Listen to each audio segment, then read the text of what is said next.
morning, team. I'm Danielle Wiggins with Austin Love, who's back from vacation. Welcome back, Austin. Holly Strano, Maureen Kyle, Dave Chudowski, and Jasmine Monroe. And two big stories this morning. Oh my goodness, we have the snow, April snow, that Holly will get to in just a moment, as well as the Derek Chauvin verdict, and then also the shooting that we have in Columbus. But first, we want to get to Holly because many people are asking, Holly, when is this snow going to go away? But you have to get us through today first. Yeah, and it is going to be short-lived, thankfully. Usually is this time of the year, but it is accumulating, and a lot of you are looking at that 2 to 4 plus inch of snow. We've had numerous reports of power outages, Danielle, as you know, and we're seeing some of the pictures here that you've all been posting, and we so appreciate. I'm sorry, I keep saying this, for all the trees. There's a lot of trees that are damaged and things like that because this is a heavy, wet snow. That is Parma, Holly, from Rochelle. That's Parma. What is that? Parma. Oh, yeah, yeah. So that's a good, I mean, that's a really good visual for what we're seeing, which is along the lines of about 2 to 4. And if you're really close to the lake, you barely have anything at all. And if you're really far inland, it's the same kind of thing where you have just a coating. Extra time, obviously, that goes without saying today. It's kind of like we have to reinvent the wheel as far as commuting goes. And here's the greatest news is just look at the 7-day at WKYC.com. We are in the 70s by next Tuesday, but we will, to answer your question, continue to see scattered snow throughout today at times. So it won't be as persistent as it's been this morning later, but it will still be around even into the afternoon. All righty, Holly, thank you so much. Now, this is from Ruth. I know Holly has to jump off to go talk with WTAM, and she's in Painesville. And here's the heavy snow here on her lilac bush. And as we see on WKYC.com, you know, that heavy wet snow is what Holly was talking about.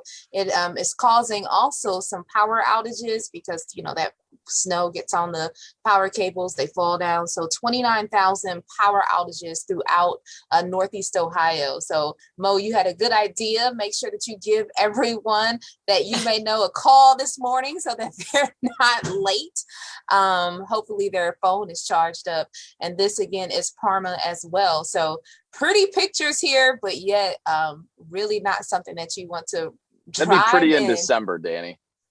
Yeah. Yeah, you're right. You're right. Let me get one more. It's April 21st. So this is, here we go, Nancy. She didn't say where that was posted. So again, this is on our Facebook page, WKYC, and all you have to do here is submit your photos. So spring snow, post your pictures. Thank you so much. And then, as I said, the second big story that we're following this morning is the Derek Chauvin verdict. He was found guilty on all of the charges, 3 charges, one, second degree unintentional murder, as well as third degree murder, and then second degree manslaughter. So really a historic verdict that came out. Many people are reacting to it. And Jasmine, you've been on that story this morning. Yes. So just yesterday, after that verdict came down, a group, I would say a smaller group, 50 to 60 people came down to Public Square. They were happy about the verdict of him being found guilty on all 3 counts. And pretty much they just said justice was finally served. One person described it as a little piece of the American pie. Another person was in tears, just saying, like, you know, this is only the beginning. We still have a long way to go.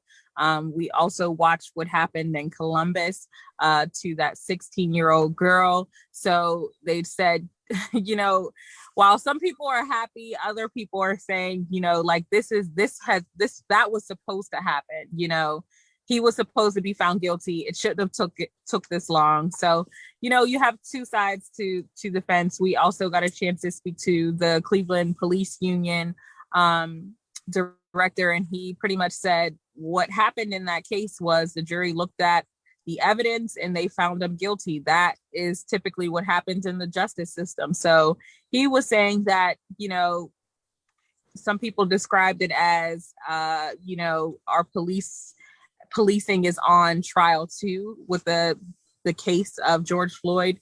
but other people just pretty much thought that justice was served. So in the end, George Floyd, his name will live on. And I think about his daughter saying, my daddy changed the world, the little short clip that played when they put Black Lives Matter out in front of the White House. That was inspiring to many around the world. So he definitely changed the world, and he didn't die in vain. And for those of you who are looking for more reaction to the verdict, we actually have that story posted in the comments section. If you're watching live on Facebook, it's right there in the comment section. And Austin, you know, the family of George Floyd, they talked about that this is just the beginning. I mean, this is not, you know, the end. And there's some bill going through the George Floyd policing bill going through Congress right now. What's the latest on that? Yeah, it's the George Floyd Justice in Policing Act. And kind of piggybacking up what Jasmine was saying there is to make sure that George Floyd doesn't, die in vain, and to make sure that these right changes happen from here. And now looking at policing, because I think we can all agree, just like this system is just simply not working. So there needs to be changes right now. So currently right now in Congress, you know, the George Floyd Justice and Policing Act, it was passed back in the House last month, and now has been kind of held up in the Senate right now. So after this yesterday, Vice President Harris is now pushing the Senate to pass this bill. So really, inside of the bill, it will address a wide range of policies and issues regarding policing and practices and law enforcement accountability. I think that's kind of the main thing here, and it aims to increase accountability for law enforcement misconduct, restricts the use of certain policing policies right now, like eliminating chokeholds federally, and also banning some no-knock warrants. Not completely off the table, I think, in some such situations, but I think we'll limit that. They're also looking to enhance transparency and establish best practices, and also heighten training requirements for police all throughout the United States. So not saying there, Vice President Harris even came out and said that this isn't going to be the end all be all, but I think a lot of people are now saying that this is a step in the right direction. So this is going there. President Biden saying that they will continue to push Congress to make sure that this bill is passed. It's not currently passed. It was voted approved by the House last month, and now just looking to get Senate approval for this George Floyd Justice in Policing Act. It's interesting because the lead prosecutor in the Derek Chauvin trial, he had said that he actually didn't call the verdict justice. He said it was accountability, and said, yes, we still need to continue to do more work. And as you said, the bill that's on the table right now, that's, the work that many around the country believe that still needs to happen. And I do want to say good morning to all of you. Mark Taylor, good morning. I know you're talking about the snow because it's almost May. We're not done with snow until at least June 1st. We're not clearly with that. Karen Williams, I'm so sorry to hear that you haven't had power since 4 a.m. My goodness, I hope somebody called you to wake you up, but clearly because you're here with us. Thank you for joining us. Heather Marie, thanks for joining us as well. And Sharon, she usually joins us a lot from Texas, so it's good to see you from Dallas, Texas in here. And speaking of like police accountability, on the same day, or really within hours as the Derek Chauvin case, the verdict came down. Jasmine just sort of alluded to this, but we had a shooting in Columbus. For those who don't know the details of that, Mo, can you tell us what happened? Yeah, so there's still an investigation that's ongoing. So this is what we have from the mayor, the city, and police so far. The police responded to, and we saw the video. If you want to see the video, we do have it. I'm sure it's online. We don't show the actual shooting, but we're showing what's leading up to it. And so you can see people out in the front yard, sort of in a driveway area. And what the mayor said is that Ma'Khia Bryant, the 16-year-old girl, they were called out there because she had a knife. And according to police, she was trying to stab people. Now, I don't know if anybody did actually get stabbed. They didn't say that anybody got hurt. But when police arrived and they were trying to get her away from some of the other people, they shot her. We have a clip video that was taken at the scene right after the shooting where Ma'Khia's aunt was yelling at the crowd that they didn't shoot once, twice, not 3 times, they shot her 4 times. So the investigation into what happened in that situation is ongoing, but then of course that sparked protests. Her aunt was outraged because she was saying it didn't justify her 16-year-old niece getting shot 4 times to de-escalate the situation, that she shouldn't have been shot and killed in that situation. So then we saw some protests happening overnight in Columbus. Again, this is all under investigation. This is a situation that was happening right when we were getting the verdict from the Derek Chauvin trial. But it just highlights what the nation is talking about. And there's a lot of opinions and there's a lot of issues happening all at once. Just to kind of even highlight some of the things that Austin and Jasmine were talking about, what's interesting too, and I know we have to go here in a minute, I got the knock saying I need to go.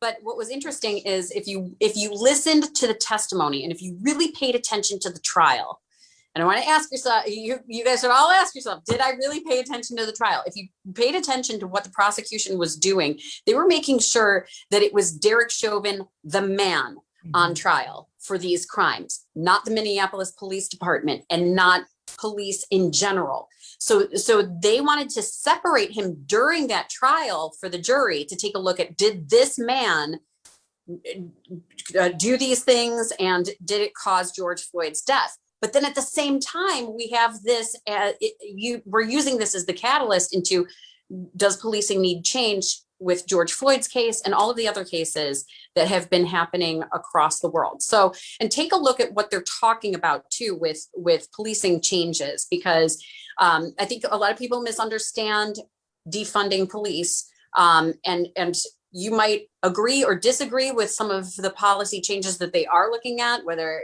with chokeholds, with no-knock warrants. But this is the larger issue here is, do things need changed? And then when you take a look at Derek Chauvin as the man who was just convicted, that is, did this man do this that caused a death? So just that's my, I just see a lot of comments and I want people to understand what was actually happening there. And we have that body camera footage also in the comment section. And Mark Kessler, thank you for checking in. And thank you all for joining us for this On The Go post show on Facebook as well as YouTube. Have a great Wednesday, everyone. Check our weather section. We have 70s coming up. Just get through today. Have a great day. Danielle, I get a turn. Not today. It's 7:20. We got to go ahead, get a turn. I'm going to run to the studio. Okay, yes. Tweet us, Dave. I was just going to say welcome back, Austin, but okay, we got to go. Tomorrow. Thanks, Save it for Dave. tomorrow, Dave. Great work, Dave. You're not going to get me in trouble.